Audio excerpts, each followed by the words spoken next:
Hi, welcome to Business Influencers. I'm your host, Chris Salem. Hope everybody is having a great week. If you are new to Business Influencers, welcome to the TALRadio platform. Here you can find a wide array of different content around not only business, but all types of interest that might be pertain to what you're looking for here on the TALRadio.org platform. We've been around now for over 4 years with TALRadio, and we want to thank not only TALRadio for having us, but also you, the listeners, because it's because of you we come back each and every week with subject matter experts sharing their words of wisdom and insights to help elevate you and your business level of influence to the next level. It's through the power of influence we can empower others to rise up and do bigger and better things, to be innovative in their areas, to lift others, to take our industries to a whole new level. So here we're all about influence and not here to persuade or convince anyone. So with that being said, if you'd like to see future content that we have not covered on this show, feel free to reach out to our team here at Chris@ChristopherSalem.com. Today's show is being brought to you today by Alumni Direct. Alumni Direct is a social media community platform dedicated to bringing alumni together from all different generational types and an opportunity to meet new people for the first time. Now, it is a membership program, taking out all the noise out of social media. You get to generate genuine and authentic relationships with the people you choose to interact with. If you'd like some more information about Alumni Direct, check them out at alumnidirect.com. That's alumnidirect.com. Feel free to follow us on Spotify, Apple, as well as YouTube. In addition, of course, as always, on the TALRadio.org platform. That way you can watch the show anywhere you want. If you want to watch the video, YouTube. If you want to listen, you have options. So feel free to make sure to follow us again at Business Influencers. Well, I'm excited for today's show. We're going to be talking about making sense of leadership. Now, you know we've covered leadership a lot here in the past. It's one of the more popular topics to me, why I always like to have insights from different subject matter experts here. Well, you're definitely going to be in a treat for today. We're going to be here with Daniel Atlin. Now, Daniel's going to be offering a thoughtful lens on how personal history and internal narratives shape leadership decisions. He has over 30 years of advising leaders in complex environments, and he'll be exploring how uncertainty, identity, and hidden patterns influence outcomes. His work closely aligns with focus on uncovering root causes behind behavior, particularly in high-stakes leadership and decision-making. Now, in the show notes, Daniel has an impressive bio and background, and I could go on and on. He just got his executive master's degree from Oxford Said Business School and HEC Paris, where he conducted research on how university leaders leverage sense-making skills to create high-performing teams in complex multi-stakeholder environments. And he has just got an impressive record, but you can read all of that in the show notes, which will be available on all the different platforms to listen to this episode. And without further ado, we welcome Daniel Atlin to the show. Daniel, how you doing today? I'm doing great, Chris, and thanks for having me here. I really love actually the mission of the show and hope I can live up to the expectations. You absolutely will, and we're looking forward to it. So Daniel, we always like to start with the background, like about you and, what led you up to really making sense of leadership and how you're helping so many leaders and organizations throughout Canada, North America, as well as, other parts of the world, and taking leadership to a whole new level. Well, Chris, I love to actually, talk about origin stories, and I ask that actually of people when I meet them as well, because you need to know, I think, the person behind the leader as well, because that's so important actually in navigating change and actually making change happen. So actually, there's a Kierkegaard quote that I love, which is actually that lives must be lived forwards, but can only be understood backwards. And so I spent 30 years in complex institutions, from universities and colleges here in Canada, government and the cooperative sector. And what I realized is that, throughout that process, that I didn't actually understand a lot of what truly motivated leaders to actually get their change done and how change was really operating on the ground.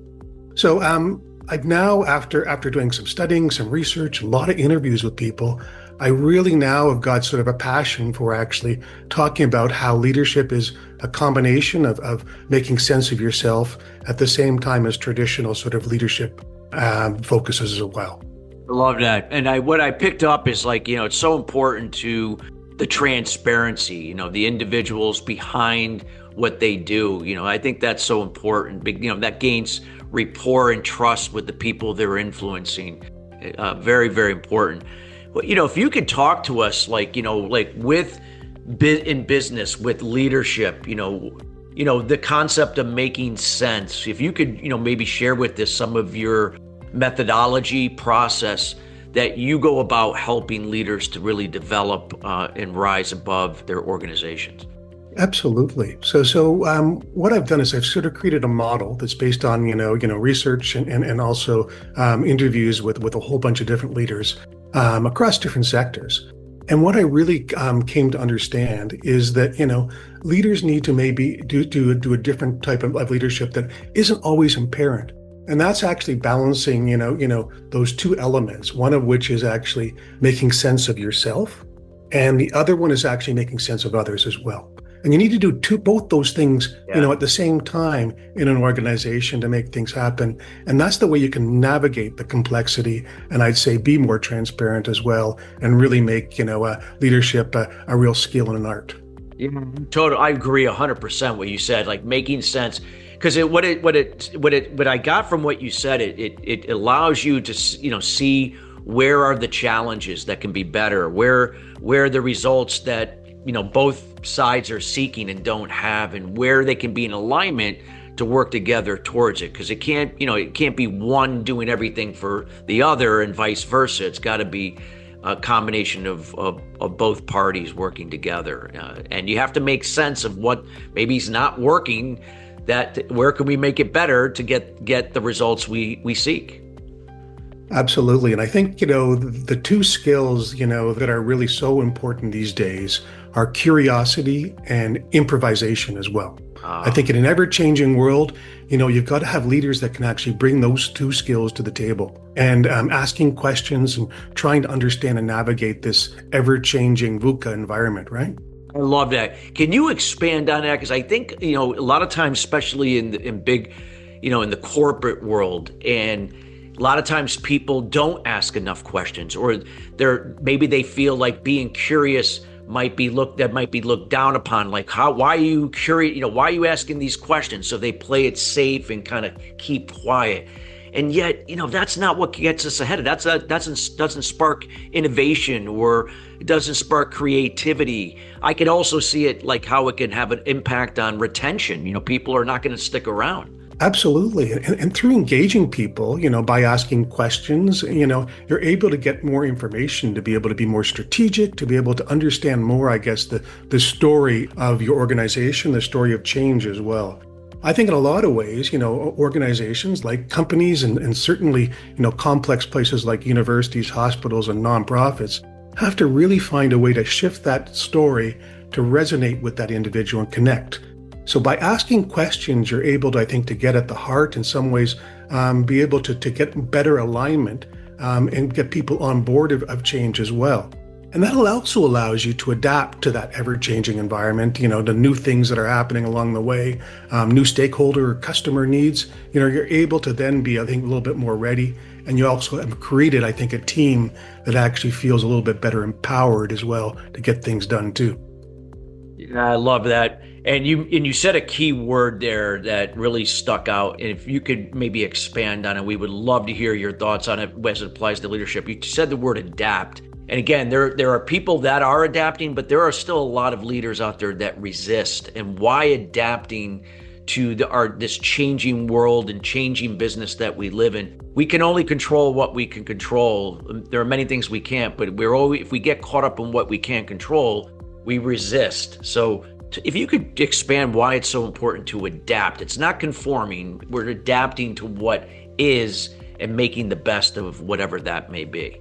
Actually, thanks for that, Chris. That's such a great sort of question, because control, I think, is one of those tricky words that leaders actually love and organizations love.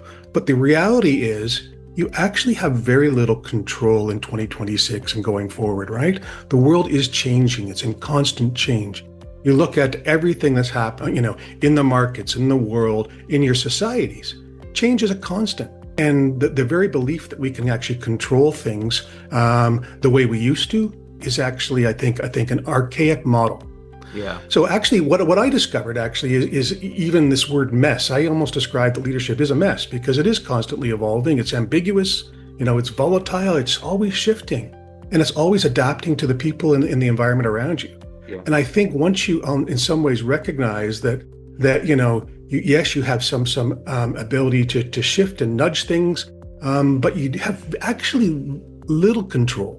So the ability for you to actually bring people along by coordinating and aligning people, I think that's often, the more power that you have as a leader these days. Wow. Great explanation. Thank you, Daniel, for sharing that. And I hope listeners, this is really powerful because no matter if you're either a solopreneur, you're running a small company, you're working maybe a mid-sized company, a large Fortune 500, because we have so many different types of business leaders that listen and watch this show. Take note of this. This is very, very important. And again, you're going to be getting Daniel's contact information here later in the show. When it comes to making sense, it could, and somebody's now, like right now, they're listening to the show or they're going to listen to this episode later, Daniel, and they're saying, oh my God, I know, really what Daniel said, I've been really operating like, this has been a mess. And what do I do now to make it better? I'm never going to make it perfect, but what can I do to make it better? Can you maybe walk through maybe that first step that's regardless of title, that somebody can take that initiative as a leader to start now adapting to that change and making the situation better for themselves and their team? Absolutely.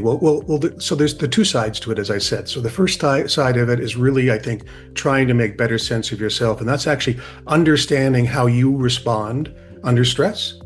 It's actually seeing and noticing what you're feeling as well. And sometimes I think it's actually really stepping back and trying to shift actually your own reactions too. Because so often we react in terms of tropes or things that we actually just naturally react. And I think we have to actually take that into account because that actually affects how others see us and how we can actually achieve those objectives of bringing people along as well. Yeah. Go ahead. So please go. No, and then working with others, right? Like working with others is actually, this skill that we need to do. Leadership can be lonely, but, it is actually a team sport as well. And it's about aligning resources. That's what leadership really is. It's about aligning people, and it's about, trying to find different ways to bring them along. And the great thing about strategic plans and visions and all those things is they're great at actually getting these documents that are very central in providing a direction and a frame for an organization. But there's so many things that aren't captured there that you need to actually, focus on as well. And that's those things that actually underpin the culture as well and your operating style. Because people are what makes an organization's mission come alive and actually produce the real ROI as well. It's so true. You hit on something again that really, it sunk in while you were talking about it. Like, yes, sometimes we're going through difficult situations, either individually or as a team, as an organization, or even overall as an industry. Could be just the economy overall. Depends on what that may be. And if we feel a certain way, there's nothing wrong to negate that, right? If you're not, if you're upset, you're angry, okay, those are natural. But you said something, we don't have to react from that negative emotion. We can kind of like now see it for what it is and now respond, in a better way. Because like you said, you're resourceful. Your team looks at you as a leader, and if you're reacting, it's like a child observing his mom or dad, and if they scream and yell at each other when something's not working out, that's not helping the child to grow into a self-confident adult that's going to they're going to repeat those same patterns. So we're not setting a good example if we're reacting to difficult situations and people rather than if we respond favorably and try to make the best out of what is. Absolutely, because we bring to the table as leaders, all of us are leaders, we bring to the table our lived experience. And part of that lived experience is actually, not just the jobs you've had, it's in the roles you've had, it's how you've dealt with failure. It's how you've dealt with, your family perhaps situation and sometimes personal trauma too. So all that has to be factored in as well, and assumes a very important thing behind a leader. But actually that can sometimes come up to the surface, almost subconsciously sometimes too, and inform your reactions. So sometimes you're going to have to actually think and actually question why you actually are behaving or feeling that way. It may actually be something that's been triggered by a past emotion or something that's occurred. And you have the opportunity to shift that and think, well, that's true, but I'm going to change that behavior, today. This person may be actually, really getting a nerve to me, but I'm going to shift that around to be able to recognize that's actually something that I'm actually just sort of projecting from a past emotion. Yeah. Would it be safe to say, Daniel, like that could be again, a self-limiting belief, and then somebody triggers that because it's not that person triggered and made you angry or reacted with anxiety. It's just, again, a trigger because that issue goes deeper to something else in the past. And now resurfaces itself when these triggers present itself. Absolutely, that's exactly the way, and that's why I think asking questions sometimes can actually be so powerful, because by asking questions you can realize it's not the same situation that you experienced in the past. That person, you may be actually assuming things about that person that are very different than in reality. Asking questions can be a way of not just understanding the person, but also shifting their behavior and their perceptions as well. Yeah, I love that when you said questions. And is it when you ask somebody a question, it's not like, again, because like let's say they did react or something like that. And so instead of coming back and telling them, hey, why did you do that? Or, you shouldn't have done that, only to kind of now escalate the issue even further, you can come back and ask a question, like you said, disguising something that you'd like to get across to them, but not in a way to put them on the defense, but to now let them dwell on it to answer, and it puts them on the offense. Is that I just want to make sure I heard that correctly, and the way you present it, because I think that was powerful. Absolutely. You can ask a question to be able to sort of try and get a person to even reframe their ideas and what's behind that as well. And that way you can make them perhaps a little bit more open to a different point of view or to listen as well. And I think today in our society, we need to ask more questions rather than rushing to judgment, right? And exercising those skills are going to make us stronger employees, stronger leaders, and stronger citizens too. I agree. I remember my wife, telling me like how her parents used to make fun of her in a nice way, not in a bad way, because she used to ask a lot of questions as a kid. And there's no coincidence why she became a lawyer, and she's not only a lawyer, but she's a lawyer that cares. And she asks, even to this day, asks questions, not too many questions, but questions that really connect to what's important, or maybe getting people to see what's important, or maybe to shift that this isn't as bad as you think.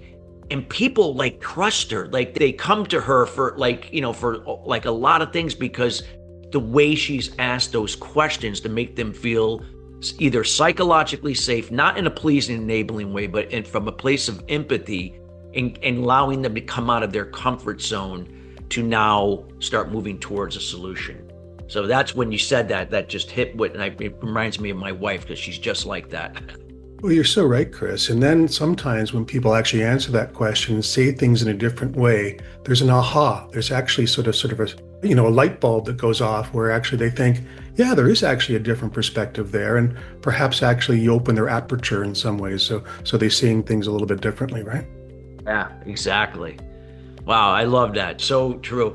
And in terms of like organizations, like, a lot of times leaders, and again, they're at the mercy sometimes of the people they report to. But why this is so important, and by what you're talking about, can impact.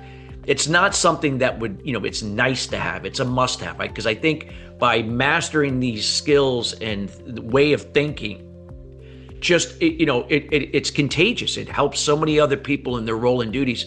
And that can only just reflect favorably with KPIs and OKRs in terms of where organizations are looking to go and why they have to put an emphasis on it. Yes, well, I think, if you have a control mindset, I think it's actually very unhealthy as well, because if you have a control mindset, you're not going to be able to deal with failure as much as others do, and that emotional toll that you could have as well is going to be not just hard on yourself, but hard on your team, hard on your spouse, hard on everyone around you. So recognizing, I think, the true nature of your own limits, I guess, and your own agency is so important. I'll tell you, one story that comes to mind is during my research, I recognized that actually even just naming the mess of leadership became actually so powerful to the people I interviewed when I shared that back with them. They said, thank you, because we were sort of trying to actually control things. And recognizing that control is not actually the only option and usually the preferable option actually was liberating to them. Yeah. I think it's so important. And do you think that, Daniel, like this, I mean, obviously, regardless of if it comes from the top down, it's always important that the individual grasp it for him or herself to do for themselves, because they can only help from the people that are around them, peer to peer, or somebody reporting to them. But obviously, if it were coming from the top down, it would have the most impact overall, because now you're getting buy-in from all the way around on it, hopefully. Yes, I see it's almost like a positive contagion, right? You need to have actually, the top actually has got to believe in this, and because culture actually does have to start at the top, right? It's a key part of that. And by doing so, you can model that behavior that can actually be adopted by the entire organization as well. It won't be, of course, embraced entirely by everyone, because we are people, we're all different, but it's a better chance of actually creating, I think, a better culture and better environment. Absolutely. I always like to use sports analogies, right? Baseball, you're never going to bat 1,000, but if you can increase your batting average, you're headed in the right direction. So, wow, just powerful stuff that you're sharing. Is there anything else that we haven't covered that you think is really viable and imperative to connect the dots to what you're sharing about making sense of leadership? Yeah, I just think the importance, and it's almost cliche these days, but the importance of purpose, the importance of meaning, and connecting, I'd say, the organization and the people together with purpose. And when you get a person that's aligned with the purpose of the organization, that means you've got a talent that actually can be really, I think, growing into the future and supporting things. And again, I think the more you can align those two things, keep them front and center, I think the better your organization will be, the better you'll be as a leader as well. Absolutely, 100%. Wow, just really powerful stuff. As we get near the end of the show, is there anything, final words before we let the audience know how to get in contact with you?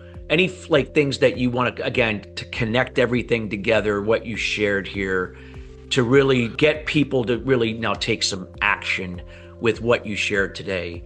And again, we encourage everyone to listen to this episode again to what Daniel shared here. I just think that it's a practice, right? I think leadership is a practice. It's an art, and actually, I think focusing on both these elements, the making sense with others and making sense with yourself, is a process that needs to actually be developed almost into leadership hygiene. And you can do this as a group, as well as an individual, in order to actually build those skills, in order to build sort of a better sort of sense making senior team, a better sense making organization. And I think that's the way you're in some ways going to future proof yourselves as well, to be ready for whatever the uncertainty comes next. Absolutely, 100%. Wow, just great information. Daniel, I want to thank you so much for taking time today, sharing your words of wisdom and insights and your experience in this area over 30 years. Just valuable direction that you provided the audience here today.